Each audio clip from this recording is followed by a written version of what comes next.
E aí, seu velho filho da puta? É assim mesmo que você faz com a gente? Você vai embora sem falar tchau. Sem escrever um último texto. Terminar a correção de um último livro. É isso mesmo? Acabou perdendo pro Mario, cara. O Mario conseguiu terminar de escrever Sabedoria do Ser do Nada. Bom, pensa positivo. Vai que você chega no céu e Jesus faz aquilo que você queria que ele fizesse. Ou, entra aqui rapidinho que não tem ninguém olhando. O pessoal que acompanha o Olavo sabe dessas piadas. Não vai ficar bravo.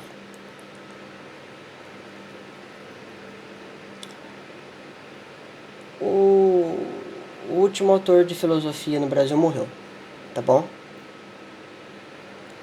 Morreu Mário, morreu Vicente Ferreira da Silva, morreu Miguel Reale, morreu Gustavo Corsão, Romano Galef, e agora foi o Olavo. E é chato porque falar do Olavo gera um caos muito grande em qualquer lugar que você, até num simples canal de YouTube sem visualização, gera treta. E o Olavo tem muito a ver com a minha vida, muito a ver com a minha vida. Foi ele que me ensinou a estudar, por exemplo. E hoje eu só tô numa grande universidade graças a algum grupo bem restrito de pessoas, e uma dessas pessoas é o Olavo. Tá? Eu faço o que eu gosto, eu estudo o que eu gosto, eu tenho respaldo no que eu faço, graças a meus pais, a um grande amigo meu que me deu aula de física e me salvou no vestibular, e graças à maturidade que o Olavo me ensinou a ter. Nunca conversei com ele, nunca troquei e-mail com ele, tá bom? E eu acredito que eu não vou ter a mesma dignidade que o Olavo tem para poder pisar no solo que o Olavo pisa no não tempo, tá? Eu acho que eu vou para um lugar muito diferente do que ele foi.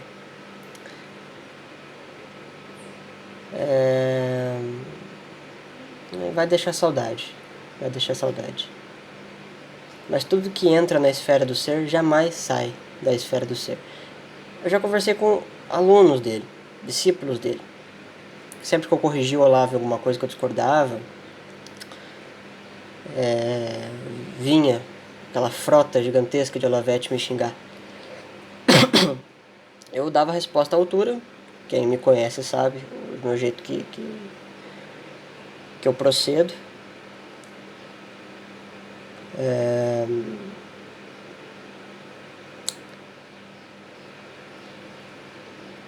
Nunca guardei rancor de nenhum desses alunos, nunca.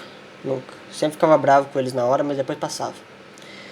Porque eles viam o Olavo como um pai. E se você ofende o pai de alguém, essa pessoa não vai ficar feliz, não vai ficar calma, vai ficar nervosa com você.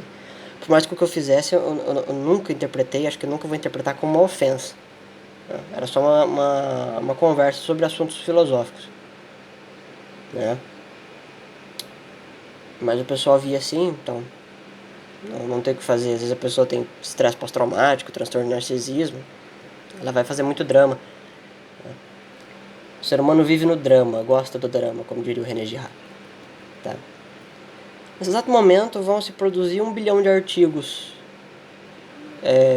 jornalísticos zombando da morte desse homem. Porque eles acham engraçado rir da morte de pessoas. Eles são assim, tá certo? Os donos do mundo fazem isso hoje em dia. Tá? Mas esse é o submundo da inteligência. E o Olavo no submundo, ele meio que transformou o submundo no mundo. E apesar de ter ido embora pouquíssimo tempo, eu acho que a gente tem muita coisa para aprender com ele ainda. Apesar de ele não estar mais aqui para dar ajuda. Né? Eu parei de acompanhar ele quando ele começou a mexer muito com política. Né? Como eu sou anarquista, eu Eu acho que a humanidade seria bem mais feliz se não houvesse Estado. É um grande propagador de destruição ao longo dos últimos milênios, tanto no Ocidente quanto no Oriente. Quando eu vi ele apoiando o Bolsonaro lá, eu dropei, assim. Porque o Olavo que eu conheci era um Olavo que mexia com filosofia, você tá entendendo? Era um Olavo que falava das coisas mais altas que eu tinha ouvido na época, há 6 anos atrás. Então era desse cara que eu gostava, desse cara que eu gosto ainda, que eu respeito, tá? A parte de qualquer divergência, que é natural, ao meu ver. Então quando ele entrou nesses assuntos, eu falei, deixa quieto, mano. Ele quer mexer com isso aí e tal. Isso aí prejudicou muito a saúde dele, tá? Eu acho que ele adoeceu, ele prejudicou a saúde dele. Porque quando a mente cansa, o corpo cansa também, inevitável. Por causa disso, se ele tivesse cagado. Mas é um homem que se preocupou com o Brasil a vida inteira. Então, era inevitável, não tem como culpar ele por ter feito isso. Né? Mas eu queria ainda ter vivido mais uns 10 anos aí, sabendo que o Olavo estava aqui ainda. Né? De todo modo, uma homenagem à grandiosidade desse cara, eu vou fazer o seguinte. Eu vou ler o primeiro artigo que eu li dele, isso lá em 2016, tá? Isso aqui mudou o meu jeito de ver as coisas. Só esse texto, é um texto curto, tá? E serve como uma homenagem para ele, né? Não tem muito o que falar sobre ele. Vocês conhecem essa figura, vocês conhecem até mais do que eu. Então o que eu posso fazer é apenas ler aquilo o momento em que a vida do Olavo entrou em intersecção com a minha, né? E me conhecendo o Olavo e vendo o texto, vocês vão entender, né, o que de mim outrora habitava esse texto, beleza? O artigo que ele coloca no jornal Zero Hora, dia 5 de setembro de 2004. Depois do artigo sobre Platão, vieram outras perguntas sobre o estudo da filosofia, a maioria delas na linha: o que ler e como ler? A receita é: no começo, poucas leituras, muito bem selecionadas, feitas lentamente de lápis na mão, com um dicionário de filosofia ao lado para tirar cada dúvida. Repetidas tantas vezes quantas você precise para tornar-se capaz de expor o argumento ainda mais claramente do que fez o autor. Busque muitos exemplos concretos para dar maior visibilidade a cada ideia.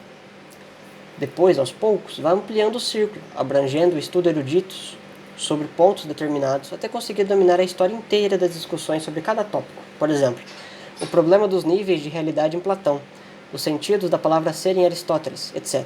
Quando tiver dominado o status questionis, o desenvolvimento até o estado presente, de um só dentre inumeráveis pontos de discussão, aí você perceberá quanto é miserável o debate intelectual nesse país e o quanto é urgente formar aqui uma geração de estudantes sérios. Mais urgente do que todos os planos econômicos de emergência com os quais se gastam em vão tantos neurônios. Quando digo bem selecionadas, refiro-me aos clássicos imprescindíveis: Platão, Aristóteles, São Tomás de Aquino, Leibniz, Schelling e tutti quanti. Mais tarde, fornecerei uma lista. Mas não escolha as leituras por autor, e sim por temas e problemas. Compre um bom dicionário de filosofia, o do José Ferrater Mora ainda é imbatível. E saiu uma boa edição em 4 volumes pela Martins Fontes. Percorra os verbetes em busca das perguntas filosóficas que lhe interessam, porque se não lhe interessarem você, nunca haverá de compreendê-las. E, dos vários clássicos mencionados a respeito, escolha um para a leitura aprofundada. Dedique-se a consagrar a essa leitura alguns meses, com quem só tivesse um livro para ler até o final da vida. Eu faço isso com todos os livros. Fiz isso na juventude com vários diálogos de Platão, mais os tópicos e a metafísica de Aristóteles, e me alimento dessas leituras essenciais até hoje, a maioria das subsequentes servindo apenas de digestivo para a melhor assimilação delas. Se quiser usar o método de leitura do Mortimer Adler, de Como Ler Livros, da editora Universidade, isso não lhe fará mal algum, mas saiba desde já que nenhum método serve para todos os livros. Cada um exigirá uma estratégia diferente, que você mesmo irá descobrindo. Tenha sempre à mão uma ou várias obras de história da filosofia. Frederick Couples, em inglês, ou Guilherme de Freyle, espanhol, dão conta do recado. E não temo interromper a leitura principal para vasculhar em busca de comparações, voltando àquela em seguida. A mente humana nunca avança em linha reta. Precisa de interrupções e rodeios. Não force a atenção quando ela foge para outro assunto. Vá atrás do assunto que ela sugere. Depois volte ao ponto onde estava. E lembre sempre do conselho de Aristóteles. A inteligência deve ser exercitada com moderação. No começo, não estude mais que 2 horas por dia. Quando chegar a 5, será um grande erudito. Vá dos clássicos para os modernos e contemporâneos, e não o contrário. É menos importante saber aquilo que Nietzsche pensou de Platão do que tentar imaginar aquilo que Platão pensaria de Nietzsche. Outra dica: desista de adquirir uma boa cultura filosófica só lendo em português. Mas praticamente não há livro bom de filosofia que não tenha edições em inglês ou francês. É bom também ter um dicionário de grego clássico para aprender melhor os sentidos de muitos termos que os autores modernos ainda preferem usar nessa língua. E se encontrar o livro de Antoine Sertillange, A Vida Intelectual, decore os conselhos dele e pratique-os. Você não imagina o bem que fazem. Então tá aí. Amanhã a gente vai... Eu vou terminar o capítulo Círculo das Formas Viciosas do Mário Ferreira dos Santos, tá certo?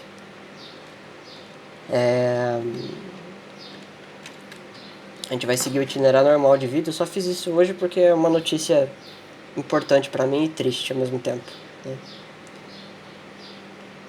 Então descanse em paz, Olavo. A gente vai sentir muita saudade de você.